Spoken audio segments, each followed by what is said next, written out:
समय के एक ऐसे अध्याय में जब देवता नहीं बल्कि मनुष्य ही इतिहास का भार अपने कंधों पर उठाए हुए थे, जब भगवान श्री कृष्ण स्वयं पृथ्वी पर अवतरित होकर धर्म और अधर्म के बीच खड़े हो गए थे, ठीक उसी द्वापर युग में घटित हुआ इतिहास का सबसे भयानक युद्ध महाभारत। लेकिन इस महासंग्राम से बहुत पहले महाभारत की कहानी की शुरुआत युद्ध भूमि में नहीं हुई थी, बल्कि उसका जन्म हुआ था एक महान राजवंश के माध्यम से। एक ऐसा वंश जिसका नाम सुनते ही आज भी इतिहास मौन हो जाता है, कुरु वंश। क्या आप जानते हैं यह कुरु वंश कैसे स्थापित हुआ था? इस वंश का पहला राजा कौन था? उसका नाम क्या था? उसके माता पिता कौन थे? और किस प्रकार गंगा के तट पर एक महान राज्य की नींव रखी गई, हस्तिनापुर। आइए समय की धारा में और भी पीछे चलते हैं। प्राचीन काल में चंद्रवंश के एक शक्तिशाली राजा शासन करते थे, राजा संवरण। वे हस्तिनापुर क्षेत्र के अधिपति थे, लेकिन भाग्य हमेशा शक्तिशालियों का साथ नहीं देता। एक भीषण आपदा में लंबे अकाल, अनावृष्टि और दुर्भिक्ष के कारण राज्य धीरे धीरे दुर्बल हो गया। परिस्थितियों के दबाव में राजा संवरण अपने परिवार सहित राज्य छोड़ने को विवश हो गए और वन में आश्रय लिया। और यही वनवास इतिहास की दिशा बदल देता है। वन की नीरवता में राजा संवरण की भेंट होती है एक तेजस्वी और दिव्य स्त्री से। वह थी तप्ती, स्वयं सूर्य देव की पुत्री। तप्ती का सौंदर्य केवल रूप तक सीमित नहीं था, उसमें तेज, पवित्रता और दिव्यता का अद्भुत संगम था। उनसे मोहित होकर राजा संवरण ने तप्ती से विवाह किया। यह विवाह केवल दो व्यक्तियों का मिलन नहीं था, यह सूर्यवंश और चंद्रवंश का एक ऐतिहासिक संगम था।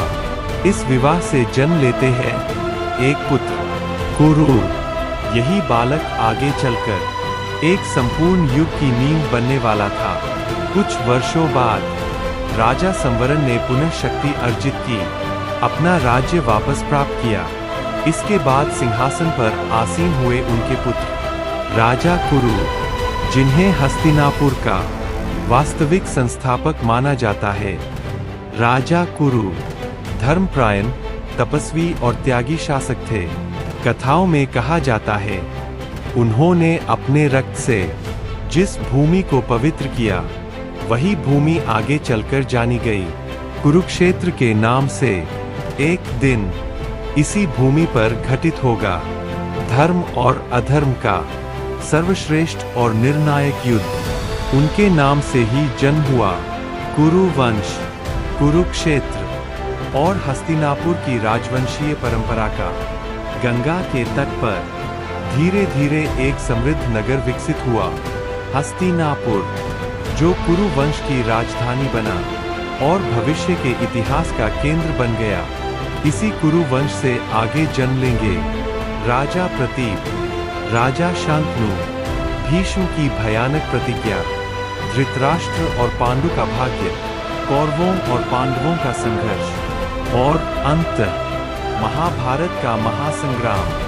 महाभारत केवल एक युद्ध की कथा नहीं है, यह एक वंश का इतिहास है, एक प्रतिज्ञा का परिणाम है और धर्म की पुनः स्थापना की गाथा है।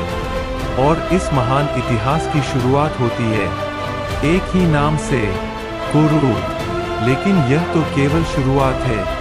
अगर आपको इतिहास की ऐसी गहराई में उतरने वाली कहानियां पसंद आती हैं, अगर आप जानना चाहते हैं भीष्म के जन्म और उनकी भयानक प्रतिज्ञा की कहानी, राजा शांतनु और गंगा देवी का रहस्यमय प्रेम, और कुरु वंश के उन पूर्वजों की गाथा जिन्होंने इतिहास की दिशा बदल दी, तो इस वीडियो को लाइक कीजिए, अपने मित्रों के साथ शेयर कीजिए और ऐसी ही ऐतिहासिक डार्क डॉक्यूमेंट्री देखने के लिए चैनल को सब्सक्राइब करना न भूलें।